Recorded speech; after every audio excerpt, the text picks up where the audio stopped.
Bonsoir à tous, bienvenue dans votre journal sur Monaco Info. Nous sommes le dimanche 29 décembre et voici les titres de l'actualité. Les 130 concurrents de l'Africa Eco Race se sont élancés hier depuis le quai Antoine Ier pour rejoindre Dakar. Une équipe de Monaco Info a suivi le coup d'envoi de ce rallye qualifié comme le plus grand rallye raid transfrontalier du monde. Huîtres, foie gras, bûches, comment traverser au mieux cette période de fête propice aux excès? Angélique Deluca, diététicienne au CHPG, nous livrera de bons conseils à quelques jours du réveillon. Et puis nous vous proposerons un focus sur les animations dédiées aux familles pendant les vacances de Noël au musée océanographique. Les visiteurs ressortent avec de nouvelles connaissances, mais surtout des étoiles plein les yeux. Mais d'abord un mot pour évoquer la disparition de Marie-Claude Beau, l'ancienne directrice du nouveau musée national de Monaco, s'est éteinte ce dimanche à l'âge de 78 ans. Elle avait créé dans les années 80 la Fondation Cartier pour l'art contemporain et en 1997 avait pris la direction du musée des arts décoratifs, tous deux à Paris.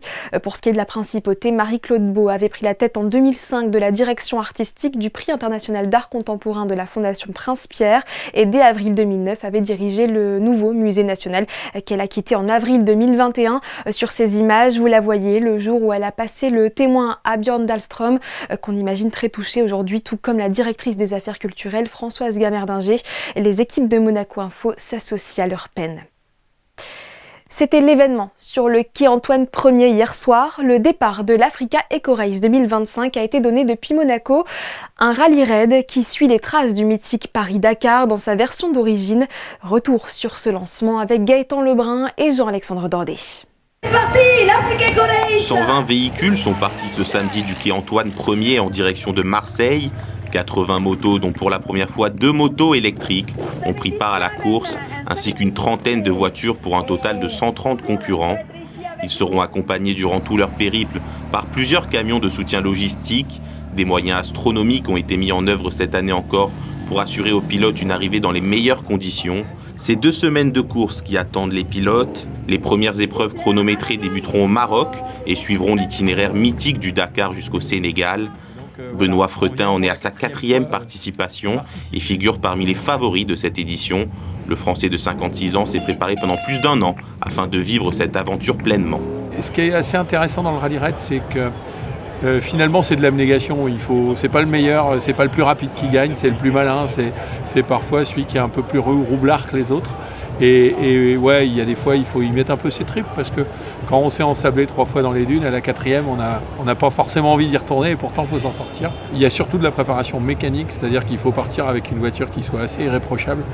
Ça pardonne pas si on n'est pas bien prêt et si on n'a pas mis les éléments qu'il fallait dans le bon ordre. Il faut partir avec des voitures quasi neuves, c'est très éprouvant pendant 15 jours. Donc il faut faire ça attention. Et il est plus important d'avoir une bonne voiture que d'être physiquement affûté.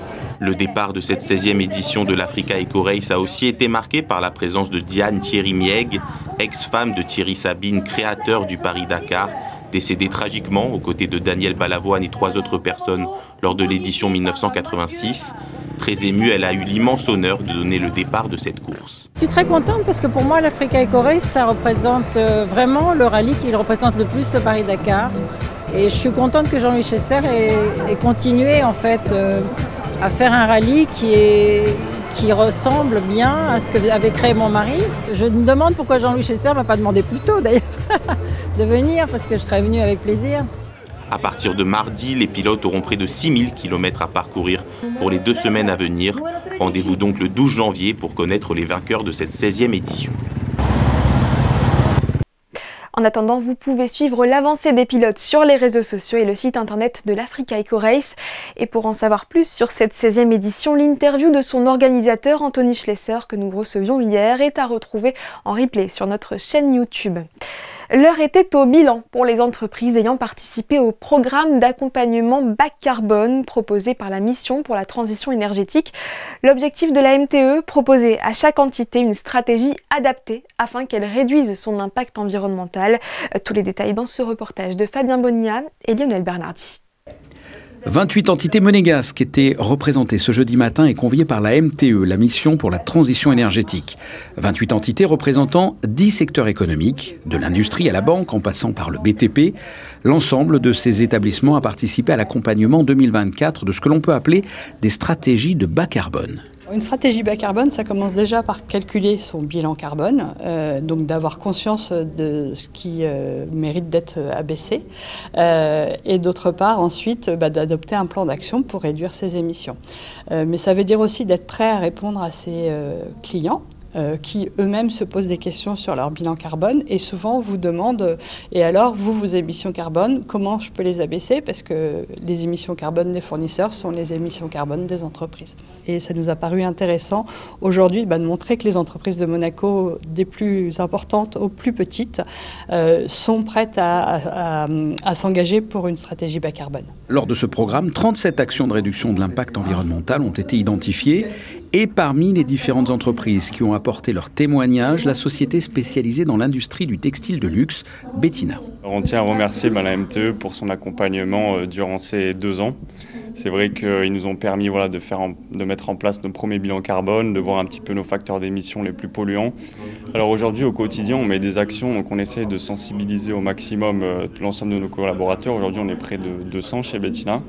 Donc on met en place des actions, ça peut être sur la mobilité avec BlaBlaCar Daily, anciennement Klaxit, ou là, ce qu'on a évoqué tout à l'heure, c'était le remplacement des énergies fossiles par l'énergie verte, donc distribuée par la SMEG. Par exemple, récemment, on a remplacé notre ancienne chaudière à gaz qui avait près de 30 ans par une chaudière 100% électrique ou encore des machines à sécher dans notre process de production, là aussi, du gaz vers l'électrique. S'engager envers une stratégie de bas carbone, une nécessité si Monaco veut remplir son contrat pour limiter le réchauffement de la planète conformément à l'objectif de l'accord de Paris, autrement dit réduire les émissions de 45% d'ici à 2030 et atteindre l'objectif de zéro émission nette d'ici à 2050. La principauté est sur la bonne voie et progresse d'année en année dans la réduction de ses émissions de gaz à effet de serre. En 2022, une baisse remarquable de 34,5% par rapport à l'année de référence 1990 a été enregistrée. Ceci étant dit, les secteurs du bâtiment, de la mobilité et du traitement des déchets restent les principaux secteurs émetteurs. En sport, le coup d'envoi du All-Star Game de la LNB vient d'être donné à l'Accor Arena de Paris. Champion 2023 et 2024, l'AS Monaco est le club le mieux représenté avec 5 joueurs sélectionnés.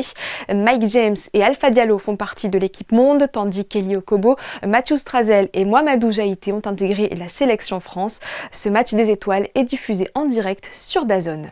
Avant d'attaquer le repas du réveillon de la Saint-Sylvestre, nous avons pensé à contacter une diététicienne pour prendre note de quelques bons conseils afin de perturber le moins possible notre organisme. Angélique Deluca du CHPG est interrogée par Émilie Rousseau. Bonsoir.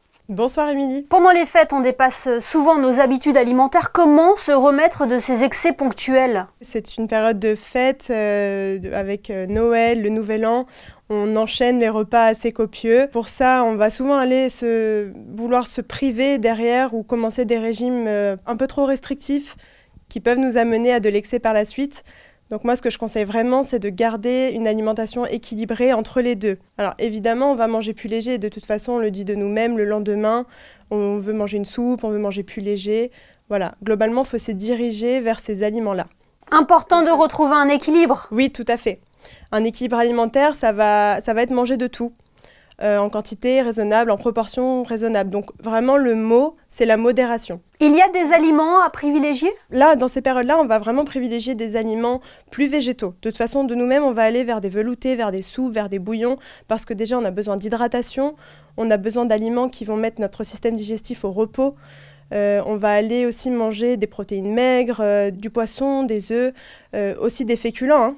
On ne va pas se restreindre. Voilà, de la pomme de terre, des patates douces, des légumes verts de type crucifère qui sont très riches en fibres, qui vont nous aider à réguler le transit, mais aussi qui vont aider un peu les fonctions détoxifiantes du foie.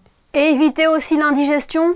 Les indigestions, oui, peuvent arriver. Alors ça, c'est encore une fois si on a trop d'excès. C'est pour ça que vraiment, la clé, c'est de manger de tout de façon modérée, vraiment goûter à tout au repas.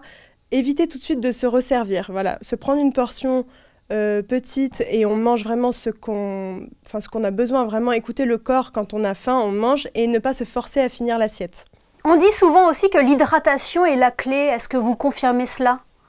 Tout à fait, ça je confirme. L'hydratation est vraiment la clé de ces repas. Pourquoi? Parce que déjà, on va avoir tendance à consommer un peu trop d'alcool. Alors l'alcool, on le sait, est à consommer avec modération.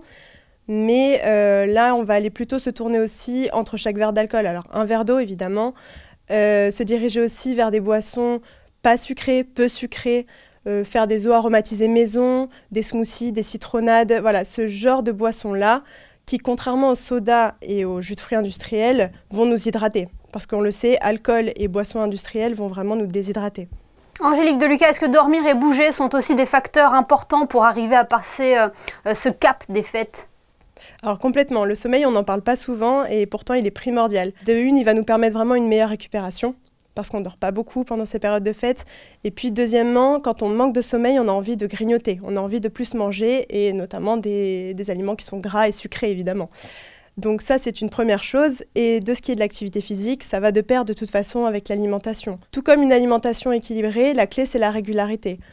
Donc on peut commencer très bien cette année avec une petite balade digestive qui va aider à stimuler la digestion, qui va un peu soulager cette sensation de lourdeur qu'on peut avoir après les fêtes. On peut aussi faire une activité qu'on aime, qu'on a l'habitude de pratiquer toute l'année. Ça peut être de la gym douce, ça peut être du jogging, voilà, tout ce qu'on aime faire. Mais en tout cas, le plus important, c'est de se mobiliser et mobiliser tranquillement le corps pour retrouver un bon rythme. Pour résumer, Angélique Delucas, pour passer ce cap d'entre-deux fêtes, il faut trouver un équilibre, s'hydrater et bouger, hein, c'est ça? Exactement, et penser surtout à sa santé mentale. Laisser la balance de côté pendant quelques jours, profiter vraiment de ces moments qui sont conviviaux en famille, de partage, voilà. Profiter de tous ces petits plats sur la table et vraiment laisser cette balance de côté. On aura le temps de revoir ça avec la diététicienne à la rentrée. Savoir se faire plaisir. Merci beaucoup d'avoir été notre invité ce soir et merci pour tous vos bons conseils. Merci à vous, bonne fête à vous. À la recherche d'une idée de sortie en famille pour ces vacances de Noël, ça tombe bien, le musée océanographique propose pour les fêtes de fin d'année plusieurs animations autour du thème de la mer et notamment un escape game, tour d'horizon avec Marie Bonnet-Blanc et Camille Caloni. Bernard l'Ermite, étoile de mer, anémone ou encore oursin. Petits et grands affluent devant ce bassin pédagogique afin d'en apprendre un peu plus sur ces animaux du bord de mer méditerranéen. Les enfants, à chaque fois, ils sortent très heureux. Aussi, notre objectif, c'est que les enfants aient moins peur de ces animaux. Il y en a qui, vraiment, quand ils rentrent dans la pièce, ils disent « Non, je veux pas toucher ». Et puis, finalement, ils ressortent les yeux pleins d'étoiles. « Ah, j'ai touché un oursin, j'ai touché une étoile de mer ». Ils sont toujours très heureux de faire cette activité. Autre activité, un escape game, mission, énigme, le but réactiver les moteurs du bateau le Princesse Alice, le tout en une trentaine de minutes. Une activité qui fait marcher les méninges des visiteurs qui en sortant sont fiers d'y être arrivés. Il fallait redémarrer les moteurs en trouvant des indices qui étaient dans la pièce, en faisant des codes, avec une loupe on devait scruter les petits papiers pour trouver des codes. Et on a eu accès à une deuxième pièce en trouvant des clés. On est arrivé à temps à rallumer les moteurs avant de couler. Casque virtuel sur le nez, il est temps de plonger dans les fonds marins à 360 degrés avec un résultat surprenant mais satisfaisant. On peut se retourner, c'est ça qui est fabuleux, c'est parce que vraiment c'est réel. On voit devant, derrière, il y a des choses qui se passent, on a envie de regarder partout, comme dans la vie réelle. C'était vraiment bien, moi ça m'a beaucoup plu. Toutes ces activités restent disponibles durant toute la période des vacances scolaires. Et pour celles et ceux qui ont l'habitude de croiser ces animaux dans leur milieu naturel, sachez qu'une partie de la plage du Larvoto sera fermée à partir du jeudi 2 janvier. Des travaux seront réalisés pour préparer la saison estivale. Un balisage vous permettra d'identifier la zone à éviter. À noter que la plage sera toujours accessible et que les restaurants et commerces du complexe resteront ouverts sans restriction. Il était notre invité cette semaine. Le directeur des archives et de la bibliothèque du Palais Princier est venu présenter le dernier numéro des Annales monégasques qui cette année met à l'honneur le prince Albert II. Thomas Fluiron était interrogé par Patricia Navarro. Regardez. Thomas Fouilleron, bonsoir. Bonsoir Patricia. Vous êtes avec nous ce soir pour nous présenter la 48e parution des Annales monégasques. Cette publication, c'est un bien précieux pour le patrimoine de Monaco et sa conservation. Oui, je crois que c'est une publication qui est attendue chaque année, qui arrive un peu tard cette année, au moment des fêtes de fin d'année, pour la hotte du Père Noël, qui nécessite beaucoup de travail, d'où effectivement sa parution un peu tardive cette année, avec un numéro consacré à nouveau, je dirais, peut-être certains diraient encore, au prince Albert Ier, mais le prince Albert Ier est une telle figure de proue pour la dynastie qu'il méritait bien donc un deuxième numéro thématique. Donc c'est la deuxième partie du grand colloque du centenaire Albert Ier en 2022, dont la parution avait été en quelque sorte interrompue l'année dernière par le centenaire Régnier III, et un numéro qui, très légitimement, était entièrement consacré au prince bâtisseur. Il y a toujours en toile de fond cette volonté de mettre en lumière les grandes personnalités, les grands personnages et les grands marqueurs de l'histoire de Monaco. Les grands moments, voilà. Bien sûr, les souverains qui ont donné l'impulsion, mais aussi tout ce qui fait le rayonnement de Monaco à l'extérieur. Donc les fiefs, par exemple, les sites historiques Grimaldi sont des sujets que l'on traite régulièrement. Je crois que, et c'était la consigne qu'avait donnée le prince Régnier à la première équipe, qu'il n'y avait évidemment aucune censure de la part du palais. On peut traiter de tous les sujets. Je me suis moi-même aventuré à évoquer la caricature du prince Albert Ier, donc des caricatures qui évidemment, en tout cas dans la presse écrite et sur les cartes postales qui étaient vendues à Monaco, étaient interdites sous le règne du prince Albert Ier, mais qui dressent en creux un portrait évidemment de l'action, de l'œuvre du prince Albert Ier, que l'on retrouve dreyfusard, que l'on retrouve pacifiste, et évidemment il se fait égratigner, caricaturer par l'image satirique française, mais aussi étrangère, allemande. Donc c'est un témoignage évidemment d'une forme de liberté de la presse, la caricature, et qui cible évidemment de manière souvent excessive, mais en même temps à partir d'une réalité. Et donc ça dépeint évidemment un portrait où l'opinion publique, la presse, la caricature reconnaît par là même une action et un engagement. Et alors c'est amusant justement que vous pointiez du doigt cet aspect de la caricature, parce que ce que l'on sait un peu moins, c'est qu'il était très attaché à son image, le prince Albert Ier. Absolument, ça fait partie peut-être du paradoxe. Toute personnalité a ses paradoxes, mais d'un souverain qui était très libéral, très progressiste dans ses engagements, peut-être à l'extérieur de Monaco, en apparence un peu moins à Monaco. On sait qu'il accorde une constitution relativement tardivement, donc c'est un souverain progressiste, mais qui en même temps reste longtemps un souverain absolu, absolutiste, mais est évoqué notamment dans le numéro la première phase de représentation de la société civile à Monaco à travers ce syndicat d'initiative, donc qui préfigure évidemment la réforme. C'était le début d'une première institution consultative, hein, c'est ça en quelque sorte. Donc il y avait quand même ce souci, effectivement, ça répondait à un certain nombre de revendications de la population monégasque et résidente, et le prince Albert Ier a toujours été effectivement attentif, parallèlement à la représentation élue, à partir du moment où il y a eu une constitution, et donc c'est lui qui a créé le Conseil national, des monégasques, évidemment, de ces sujets, mais en même temps d'avoir, et c'est une forme de préfiguration du Conseil économique et social, d'avoir une représentation des forces vives de Monaco, de la société civile, et donc de ce que l'on appelait les intérêts étrangers, la chambre consultative des intérêts étrangers.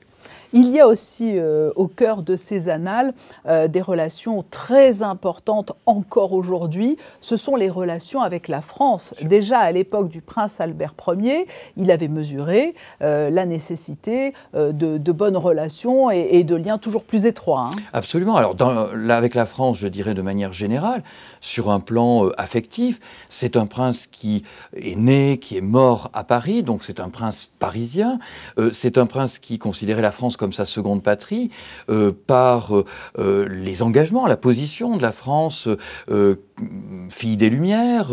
Il s'est engagé, on le sait, pour le capitaine Dreyfus, et très proche de certains milieux politiques, nationaux, gouvernementaux, et en même temps, et on retrouve la problématique encore actuelle, évidemment, de Monaco, enclavé dans le département des Alpes-Maritimes, ayant des relations diplomatiques avec la France, et ayant également des relations de voisinage avec les communes limitrophes, avec le département voisin des Alpes-Maritimes. Et une des contributions d'Alain Bottaro évoque justement cette familiarité créée par le prince Albert Ier avec les élus, les parlementaires, le Conseil général des Alpes-Maritimes, les préfets des Alpes-Maritimes. On a coutume, Thomas Fouilleron, de souligner la proximité entre le prince Albert II et le prince Albert Ier. Il n'y avait pas que sur le front de la préservation de l'environnement qu'ils se ressemblaient, puisque le prince Albert Ier aussi était très attentif et féru de sport. Absolument, c'était, comme l'on disait à l'époque, un sportsman. Une presse spécialisée de la Belle Époque, effectivement, l'avait qualifié ainsi. D'ailleurs, le précédent numéro consacré au prince Albert Ier avait valorisé le prince motocycliste, faisant ses grandes campagnes, ses grands raids à travers la France, seul ou à peu près avec un mécanicien. C'est quelqu'un qui a effectivement eu conscience de l'entretien nécessaire de son corps. Il a voulu garder, et quand on voit effectivement un certain nombre de ces campagnes, alors sur mer évidemment, mais aussi, je pense, on évoquait le Portugal, les Desertas, archipels au large de Madère, dans lesquels il crapahutait largement la soixantaine dépassée. Donc il avait effectivement su rester en forme. Et voilà, on évoque évidemment cette fin d'année olympique, l'engagement de Monaco dans le mouvement olympique. C'est sous le règne du prince Albert Ier. Il croyait aux organisations internationales, y compris non gouvernementales. Il avait créé à Monaco un institut international de la paix. Donc pour lui, l'engagement de Monaco dans le mouvement olympique était effectivement tout à fait naturel. Et c'est sous son règne, en 1920, que des athlètes monégasques à Anvers ont pour la première fois participé aux Jeux olympiques. Un dernier mot avant de refermer cet entretien. Dans ces annales, il y a un clin d'œil qui est accordé à Jacqueline Carpine-Langre. C'était la grande spécialiste du prince Albert Ier. Elle est décédée un peu avant le début des festivités de l'année anniversaire. Et c'est vrai qu'elle n'a eu de cesse pendant toute sa carrière de récolter toutes ces informations aujourd'hui qui nous permettent de rendre si actuel le prince Albert Ier. Oui, si vivant. Absolument. Et je crois que on vit de son héritage, de tout ce qu'elle a défriché, et surtout aussi, et c'est une des tâches qui me reste à accomplir avec une petite équipe autour de moi, c'est la publication du fameux journal autographe du prince Albert Ier, que nous n'oublions pas. Alors, la preuve, c'est qu'on a quand même fourni, effectivement, depuis 2022, à peu près 700 pages, donc inédites sur le prince Albert Ier, mais là, il y aura 1000 pages du journal autographe du prince Albert Ier, qui donc, sont toujours sur l'établi, et qui paraîtront dès qu'on pourra donc se sortir des différentes commémorations, mais qui aussi font évidemment le jalon d'une communication de Monaco par son patrimoine et son histoire, et qui sont la légitimité de Monaco, puisque c'est évidemment aujourd'hui à l'échelle du monde presque une anomalie, mais une anomalie qui a résisté au grand vent de l'histoire, parce que la principauté a une histoire très particulière. Et ben voilà, merci pour ce petit scoop, et merci surtout d'être venu nous présenter ce 48e numéro des Annales monégasques. En période de fête, il n'est jamais trop tard pour faire un joli cadeau. Absolument. Merci Thomas Fouilleron. Merci beaucoup. Poursuivons en musique avec l'une des œuvres les plus célèbres de Bach qui a été proposée récemment à la Salle Garnier. L'oratorio de Noël, créé en 1734, fait référence au premier jour de la vie du Christ.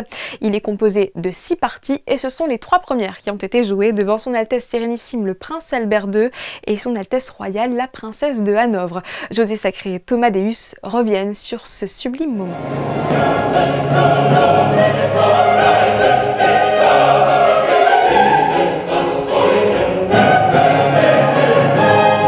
L'un des chefs-d'œuvre de la musique, l'oratorio de Noël de Jean-Sébastien Bach, a été interprété ce samedi 21 décembre à la Salle Garnier par le chœur de l'Opéra, remarquable dans un répertoire qui habituellement n'est pas le sien, avec l'excellent orchestre des musiciens du Prince Monaco sous la direction de Gianluca Capuano et un quatuor de solistes spécialistes de cette musique, le ténor Daniel Bell dans le rôle de l'évangéliste, la soprano Regula Mühlmann et la basse Kartal Karagedik et Anna Stefani alto.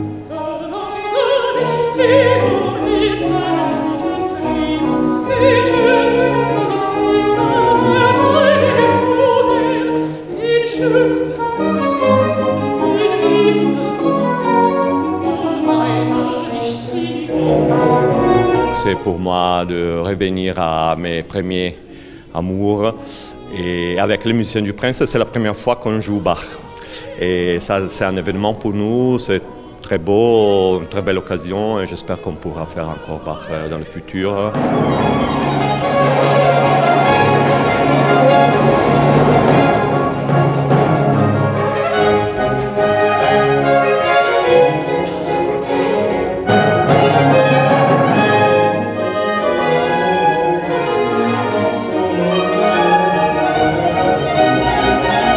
C'est une œuvre mûre de Bach et c'est au centre de sa production sacrée.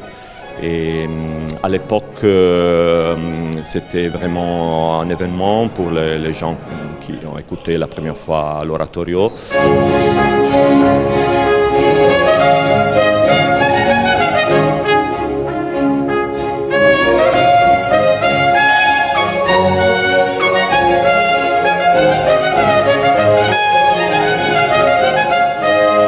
C'est de la musique extraordinaire, le signifié soit musical, soit spirituel, on doit dire. C'est un moment spirituel très profond aussi pour les gens qui jouent cette musique.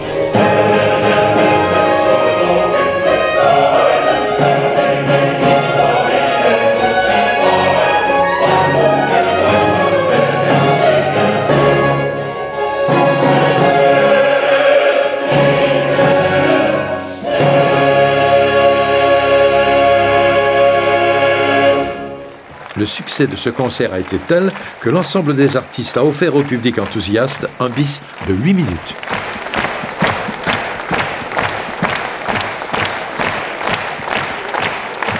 Le beau temps va-t-il perdurer la semaine prochaine? Réponse tout de suite avec Marie Bonnet-Blanc. Bonsoir. Bonsoir Sarah, bonsoir à tous. Et oui, le soleil va rester avec nous toute la semaine malgré quelques nuages demain dans la journée. Côté température, elles seront plus fraîches que ce week-end avec demain dans la matinée 8 degrés. Tandis que dans l'après-midi, le thermomètre grimpera jusqu'à 13 degrés. Et puis demain, nous souhaiterons une très belle fête à tous les Rogers. Merci Marie, cette édition touche à sa fin. Ne manquez pas demain à 21h l'émission Le Débat présentée par Fabien Bonilla et l'abbé Christian Venard. Une discussion intéressante autour de la place de l'avortement dans la religion suivra la projection du film Adopté. Autre rendez-vous à ne pas manquer, la sortie d'un nouveau podcast Monaco Info. Geneviève Berthy a reçu Vibeke Thomsen, fondatrice de l'association Chicken Hikan.